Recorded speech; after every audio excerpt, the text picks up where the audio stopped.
We'll see. Anyway, the Steel Avenger, we saw the axe there. Didn't create any damage. Something's flown off. One of the little flags has flown off Sir Chromalot, I think. Now this is the Steel Avenger turning. I wonder what that Sir Chromalot flag said. They're a class act. Perhaps it had their sort of crest on it, their coat of arms on it, the sweat pouring off the Sir Chromalot booted and suited team. Sir Chromalot backs away from the Steel Avenger. Down comes the axe, missed! Down comes the axe, missed! Down comes... No. Backing away. Sir Chromalot. Let's see if the axe can hit. Oh! Glancing blow! It's a mighty axe, isn't it? But now listen, Steel Avenger, the object is you knock the opponent out. You don't take on the arena or the pit. So try now. Yes! Down comes the axe, but it didn't penetrate the American truck wheel hub that protects the actual mechanics of Sir Chromalot. But certainly for me, the Steel Avenger is on top here.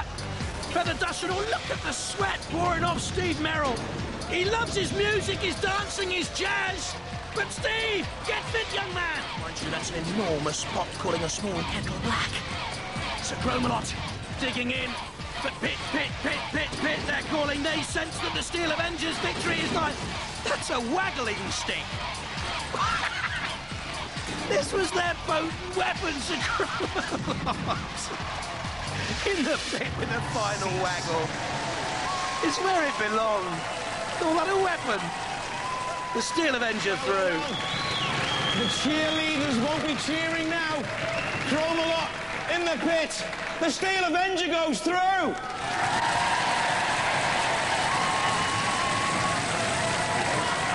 All them girls are going to be in tears now. Yeah, we tried. What went wrong? About halfway through, it was losing power, and it just got worse and worse, and it ended up not moving at all. I think it's the tallest robot we've had in the competition. Isn't that counted against you? Was that extra weight? Well, I think it was last year. We unfortunately got turned over. The last wars, I should say, we got turned over by Big Brother. So this year we put a self-righting mechanism on the top. We didn't actually need that because, as you see, we went in the pits. Yeah. But we really tried hard, and we want to thank the Chromex for coming with us today. Done a brilliant job. Thanks, girls. Fantastic. Fair enough. Let's hear it for Sir Chromalot. Cheers, guys. Steel Avenger. Hey, it's a very attractive robot, yours. Yeah, thanks. And you've still got the feather duster. I thought that'd end up in flames. Well, we just put that on the back to clean up afterwards, you know. Is that a feather duster or a tickling stick? I'm not quite sure. It might tickle somebody's fancy, hopefully. Yeah, you're fighting Wild Thing in the next round. Do you think you stand a chance? I think we could give him a run for his money. That axe of yours seems quite tough, really. We had problems earlier on, and it just wasn't working in the last round. But we got through. I think we sorted all the bugs now. Yeah, it's going really well. Well, it was working in that fight, wasn't it? Yeah, yeah. It was great stuff for that. Ladies and gentlemen, let's hear it for the Steel Avenger. Well done, lads.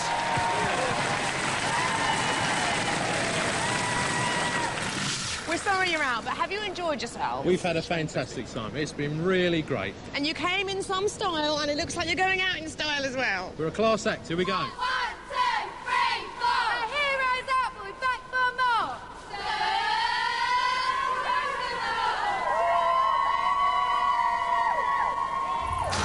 An honour guard waves farewell to Sir Chromalot, leaving, of course, the Steel Avenger to meet Wild Thing, the number 11 seeds, in round 3, the Heat M final.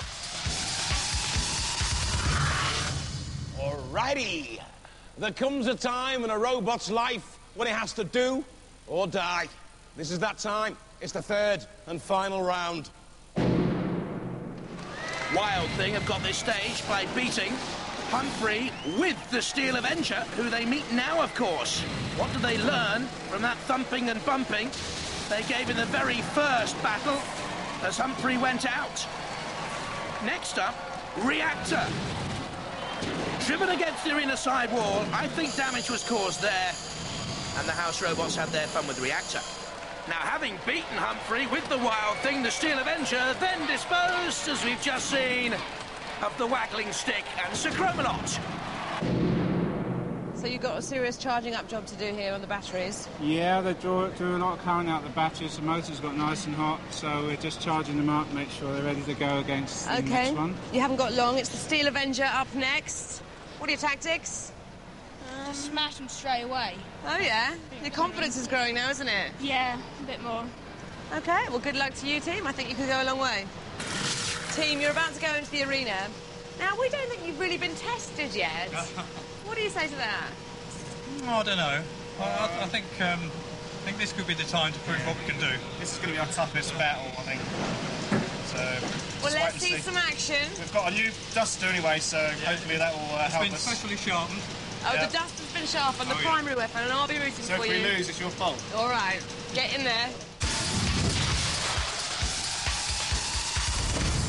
From Colchester, Steel Avenger. Plenty of bluster with their feather duster. The Steel Avenger team, John Willoughby, the captain in the middle there, the driver. From Aldershot in Hampshire, Wild Thing. And the number 11 seeds with Nick Adams, who owns a remote control model shop, and daughter Isabel and son Jake. The Steel Avenger, knocked out in the second round of the Series 3 by Diottor. Wild Thing, though, reached the semi-finals in Series 3 before being beaten by Panic Attack. Family team. 2, 1, activate. Wild Thing from the right. The Steel Avenger, slower to start. Wild Thing. Quickly across the arena floor again. Look at that little lance on the front of the lifting arm to prod and skewer the side panels of the Steel Avenger. On the attack again. Those cones on the side of the Steel Avenger act as self-righting mechanisms. An innovation from the Suffolk team for this series. The axe tentatively rocked in its cradle. Wild Thing getting away from Sir Killalot. We've seen great driving from Nick Adams in this heat in the Wild Thing team. There's John Willoughby, the driver of the Steel Avenger team. Oh, and down comes the mighty weapon. Kevin Cockrell's at the control of that weapon. The mechanical expert is Tony Bentz, warehouse operative. And slamming against the house robot on the arena wall went the Steel Avenger. Wild Thing nudging underneath the Avenger. Got a ground clearance of a couple of inches. Now, that is quite high for Robotwars, actually. The Wild Thing's ground clearance, minimal. At the front, nothing at all there. The wedge shape against a more old-fashioned sort of a chassis for the Steel Avenger. Onto the flame pit. Wild Thing side on. I wonder also if those conical little streammate mechanisms are acting as a protection. Let's see if they can right the Steel Avenger, having been toppled by the Wild Thing's thrust. They said the little cones could right the Steel Avenger. Well, we'll see, because now they're in major trouble. They can't right the Steel Avenger. The right side cone flicks out. There's nothing on the left.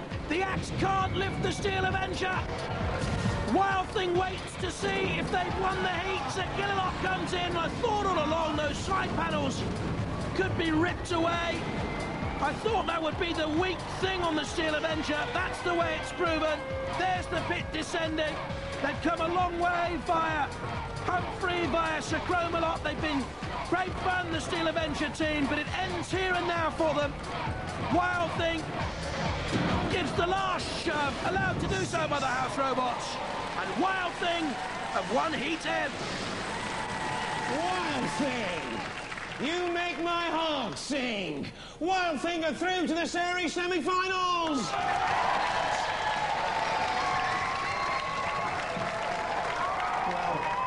You were avenged? We were indeed. They were just too fast for us. That was what I was thinking. A very nippy robot, that, isn't it? And every time you tried to get your axe on it, it was right behind you. That's right, yeah. It was difficult to turn around and get a good shot at it before he was in there. Why come your robot's so slow?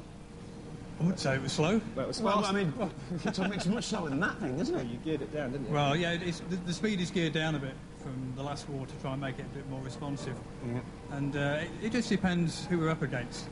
And this guy was just a bit too good, I think. It was fast. We having problems steering, or is it easy to handle? It's not that easy to handle, but I'm getting used to it now. So, you know, it wasn't letting me down. Yeah. You did quite well. You came a far way, but you didn't quite make it.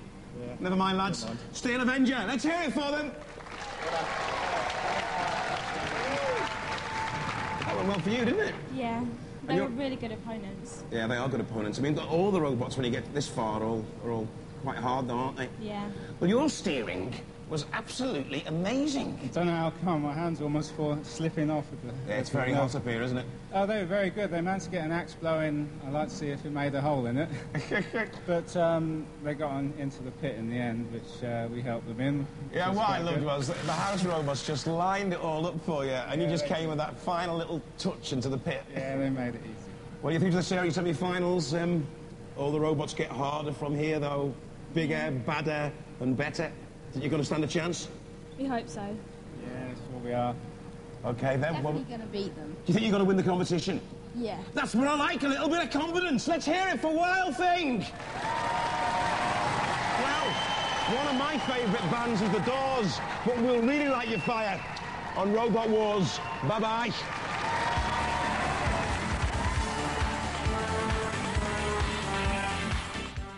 Robot Wars back on BBC Two next Friday at the same time at 6:45. There's more details coming up in just a moment.